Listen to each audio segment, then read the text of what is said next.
बूढ़ा इंसान और कबूतर की अनोखी दोस्ती। गांव से थोड़ी दूर नदी के किनारे एक पुराना पीपल का पेड़ खड़ा था। उस पेड़ के पास ही एक टूटी फूटी सी झोपड़ी थी जिसमें रामदास नाम का एक बूढ़ा इंसान रहता था। रामदास की उम्र 80 के करीब थी।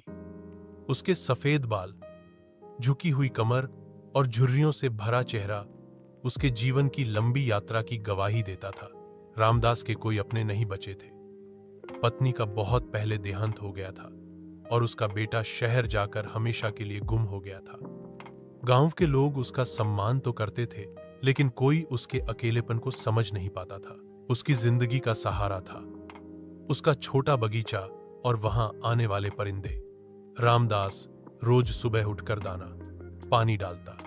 चिड़ियां चहचहाती, गिलहरियां कूदती और आसमान से सफेद काले कबूतर उड़ते हुए आ जाते।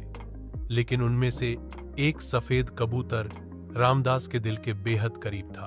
पहली मुलाकात एक दिन भारी बारिश हो रही थी। रामदास अपनी झोपड़ी में बैठा लकड़ियों से आग जला रहा था। तभी दरवाजे पर हल्की सी दस्तक जैसी आवाज आई।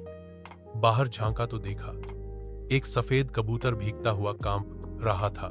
रामदास ने उसे उठाकर अंदर रखा, सूखा कपड़ा लिया और धीरे धीरे उसके पंख पोंछे। कबूतर थरथरा रहा था, लेकिन बूढ़े की हथेलियों की गर्माहट ने उसे सुकून दिया। उसने चुपचाप रामदास की आंखों में देखा, मानो कह रहा हो, तुमने मुझे बचा लिया।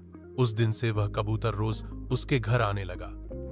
कभी खिड़की पर बैठता, कभी कंधे पर, तो कभी दाने चुगने जमीन पर उतरता। रामदास ने उसका नाम रखा सफेदू।